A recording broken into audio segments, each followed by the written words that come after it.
Otep à tous, bien-aimés frères et sœurs. À toute chose, malheur est bon, comme qui disais-je.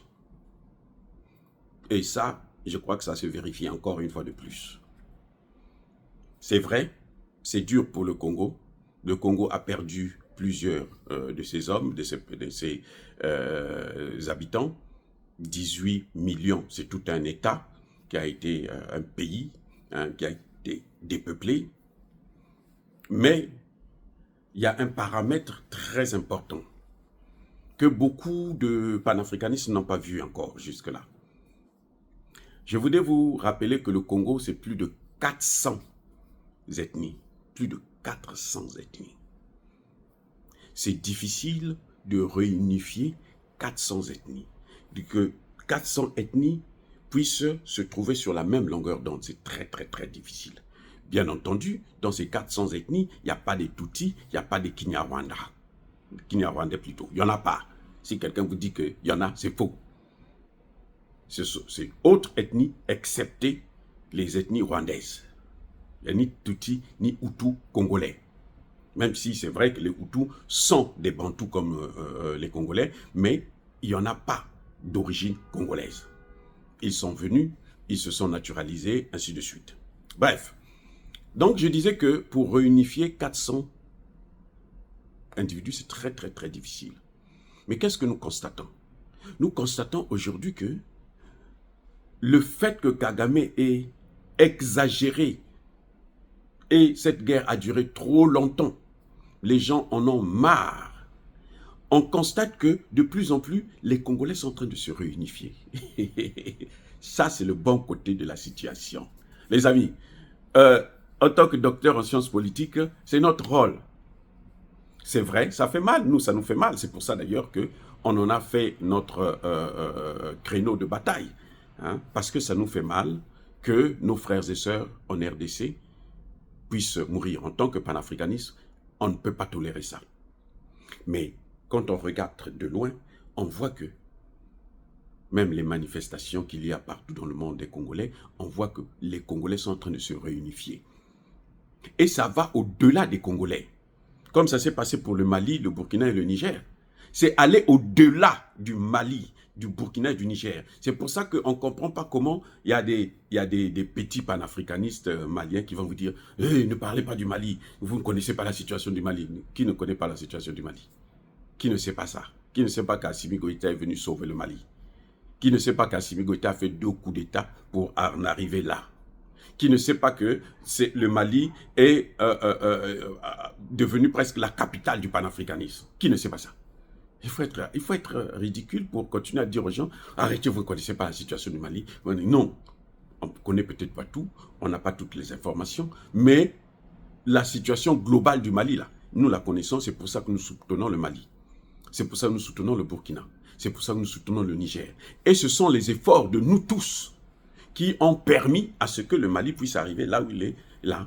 Le combat n'est pas fini, hein, parce que les Occidentaux n'ont pas encore dit leur dernier mot. Donc c'est le cas de la RDC.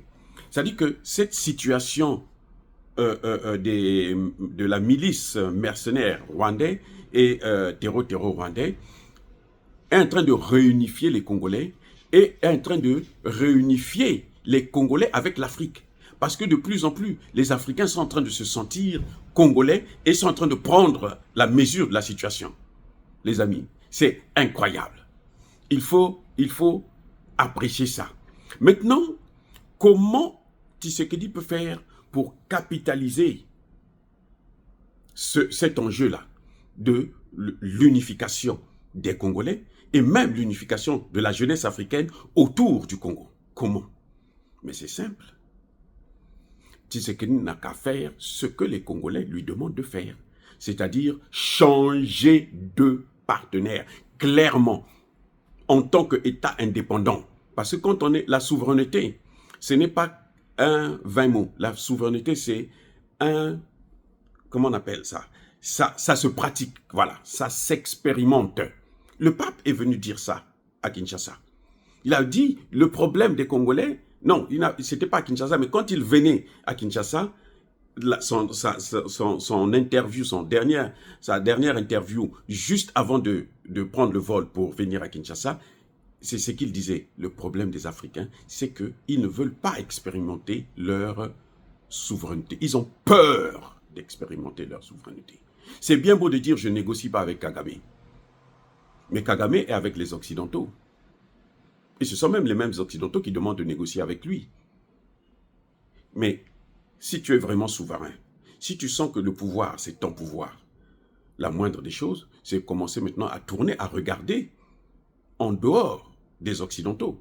Parce qu'avec les Occidentaux, même l'Amérique, vous avez vu la position de l'Amérique sur l'Ukraine. Les États-Unis disent que nous, en Ukraine, nous, on veut maintenant comprendre qu'ils nous donnent les terres rares d'une valeur de 500 milliards de dollars, alors qu'ils n'ont dépensé que 100 et quelques milliards. 500 milliards. Et c'est tout ce qui reste à l'Ukraine. Parce que même les 500 milliards, là, les terres rares, là, ça se trouve à la frontière avec la Russie. Probablement que la Russie va tout prendre. Mais Trump dit, s'il faut un échange, c'est le business. Donc, le Congo ne doit pas s'attendre à recevoir de l'aide de l'Occident. Et d'ailleurs, si elle reçoit de l'aide de l'Occident, ça va toujours lui faire mal.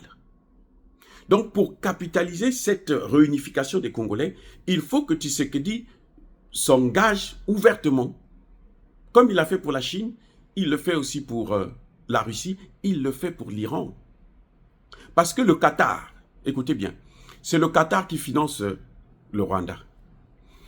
Toutes les opérations militaires de l'OTAN sont financées par deux pays, le Qatar et l'Arabie Saoudite.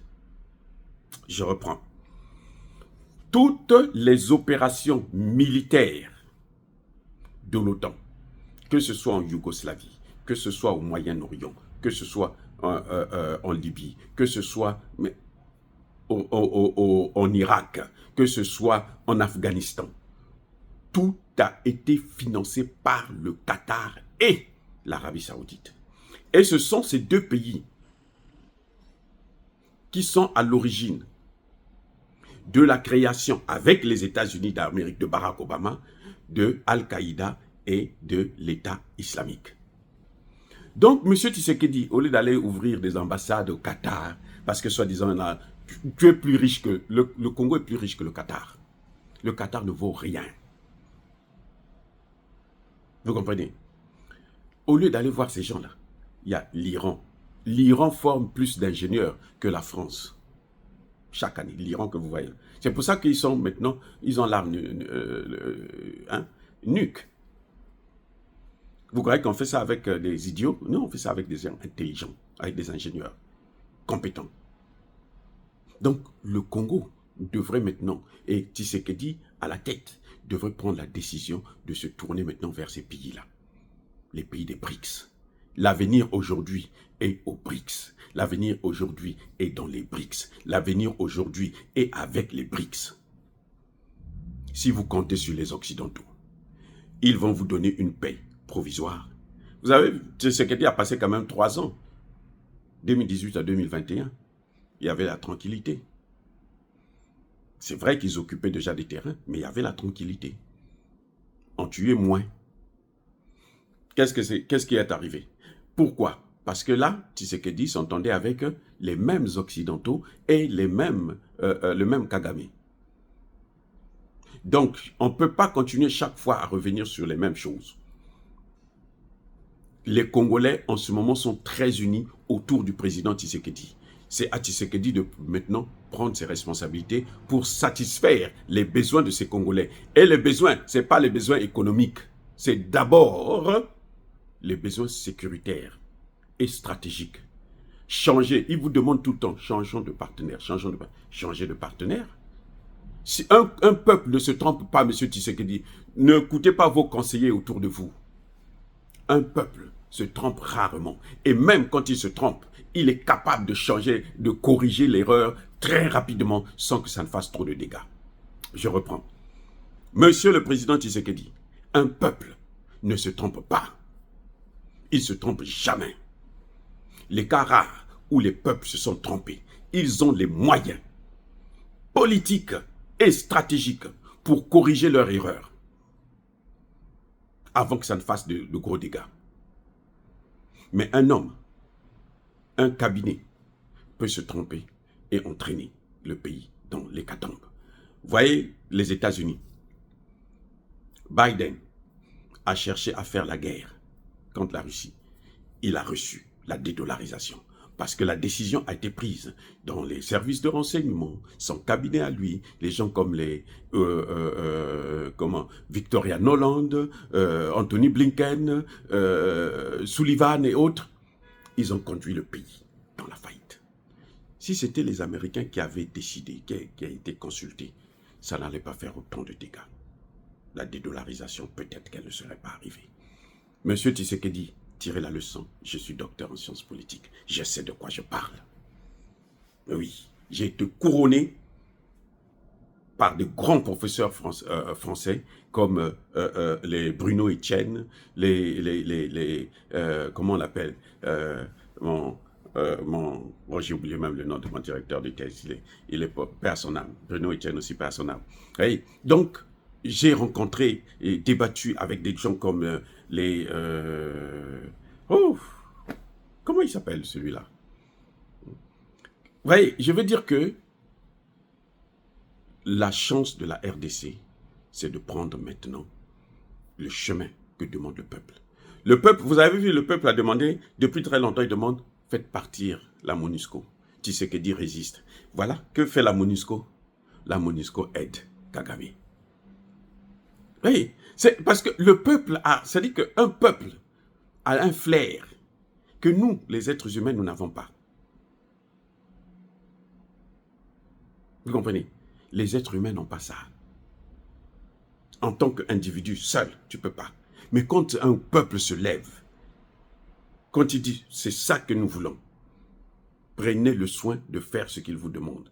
Parce que c'est rare qu'il puisse se tromper. Soyez bénis, abondamment bénis par le Dieu des Kémites et par nos ancêtres évangélisés, mais que tous ceux qui persécutent le continent africain, le pillent et le déstabilisent, qu'ils soient noirs, blancs, chinois, arabes, juifs, indiens ou qui qu'ils soient punis, maudits, foudroyés, neutralisés, écrasés, effacés par le Dieu des Kémites et par nos ancêtres évangélisés. Vive l'Afrique éternelle, j'ai dit et j'assume.